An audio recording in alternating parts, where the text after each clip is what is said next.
Hello friends, I will now discuss question number 15 of the topic work and energy. Illustrate the law of conservation of energy by discussing the energy changes which occur when we draw a pendulum bob to one side and allow it to oscillate. तो हमें एक pendulum Bob के oscillation को discuss करना है कि उसके दौरान क्या क्या तरीके के एनर्जी चेंजेस होते हैं। तो यहाँ पर law of conservation of energy की पहले एक बार बात कर लेते हैं, which states that energy can neither be created nor destroyed, it can only be converted from one form to another. तो एनर्जी ना ही हम क्रिएट कर सकते हैं ना ही डिस्ट्रॉय कर सकते हैं, सिर्फ उसकी फॉर्म चेंज की जा सकती है। तो यहाँ पे एक पेंडुलम मैं ड्रॉ कर रहा हूँ, आपको आइडिया होगा पेंडुलम किस तरीके से दिखता है। एक वायर है जिसके एंड पे एक मास अटैच्ड है।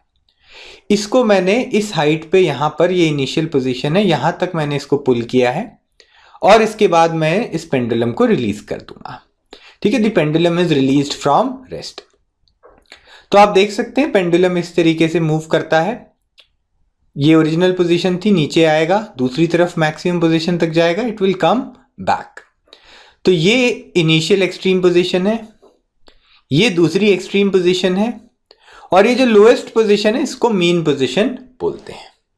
तो अब हम एनर्जी चेंजेस डिस्कस करेंगे कि कैसे ऑब्जेक्ट ओरिजिनल पोजीशन से मीन और फिर मीन से नेक्स्ट एक्सट्रीम पोजीशन पे जाएगा and then it will come back. तो यहाँ पे ओरिजिनल पोजीशन को ए ले लेते हैं, मीन पोजीशन लोएस्ट जो पॉइंट है उसको एम ले लेंगे और जो फाइनल एक्सट्रीम दूसरी एक्सट्रीम पोजीशन है उसको बी ले लेते हैं। तो ओरिजिनल ए पोजीशन जो थी वहां पर kinetic energy of the bob was 0, उसको रेस्ट से रिलीज किया गया था।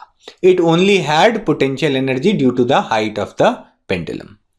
तो यहाँ पे पोटेंशियल एनर्जी मैक्सिमम है और काइनेटिक एनर्जी 0 है। इनिशियल कंडीशन की मैं बात कर रहा हूं। धीरे धीरे क्या होगा, जैसे ही मैं इसको रिलीज करूंगा पेंडुलम को, it will come to the mean position. ये यहाँ लोएस्ट पोजिशन पर आ जाएगा। तो लोएस्ट पोजीशन पर जब ये आएगा धीरे धीरे, तो क्या होगा कि यहाँ पे जो पोटेंशियल एनर्जी थी वो हाइट कम होने की वजह से काइनेटिक एनर्जी में कन्वर्ट हो जाएगी। तो मीन पोजीशन पे जब ऑब्जेक्ट पहुंचेगा तो उसकी पोटेंशियल एनर्जी काइनेटिक एनर्जी में कन्वर्ट हो चुकी होगी।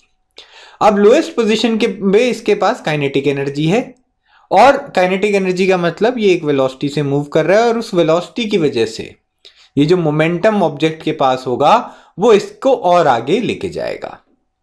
तो अब मीन पोजीशन के बाद पेंडुलम जो है वो, आपका बॉब जो है वो राइज करने लगेगा। धीरे धीरे काइनेटिक एनर्जी पोटेंशियल एनर्जी में कन्वर्ट होने लगेगी और फाइनली पॉइंट बी पे it will come to again rest, क्योंकि इस पॉइंट पे सारी काइनेटिक एनर्जी पोटेंशियल एनर्जी के अंदर कन्वर्ट हो चुकी होगी। ठीक है, तो एक्सट्रीम पोजीशंस पे काइनेटिक एनर्जी 0 होती है और लोएस्ट पोजीशन पे पोटेंशियल एनर्जी को हम 0 लेते हैं। तो ये प्रोसेस रिपीट होता रहेगा जब तक पेंडुलम मोशन में है। अगर ये सिस्टम वैक्यूम में रखा हो तो this will continue happening till forever. लेकिन ऐसा नहीं होता है, हम नोट करेंगे कि धीरे धीरे पेंडुलम जो है वो स्लो डाउन होता जाएगा। वो उतनी ऊपर तक नहीं जाएगा जितनी ऊपर से उसको छोड़ा था और finally it will come to rest at the lowest position.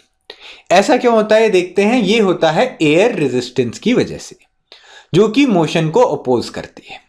तो जब बॉब नीचे जा रहा होता है तो एयर उसके ऊपर की तरफ फोर्स लगा रही होगी, जब बॉब ऊपर जा रहा होगा तो एयर उस पर नीचे की तरफ फोर्स लगाएगी, जिसकी वजह से कुछ काइनेटिक एनर्जी सराउंडिंग्स में लूज हो जाती है due to air resistance given by the atmosphere. तो इस वजह से बॉब धीरे धीरे फाइनली रेस्ट पे आ जाता है। आगे हमें देखना है कि ये जो फिनोमिनन हुआ है, बॉब फाइनली रेस्ट पे आ गया लोएस्ट पोजीशन पे, is this a violation of the law of conservation of energy? No, energy conserved रहेगी। होगा क्या, जो बॉब की मैकेनिकल एनर्जी थी पोटेंशियल प्लस काइनेटिक एनर्जी, वो सराउंडिंग्स में चली जाएगी ड्यू टू फ्रिक्शन। जो एयर रेजिस्टेंस जो थी उसकी वजह से सराउंडिंग्स में हीट की फॉर्म में ये एनर्जी लूज हो जाएगी। So this is the required discussion. If you found this video useful, do like it and share it with your friends. Please do not forget to subscribe to our channel. Thank you so much for watching.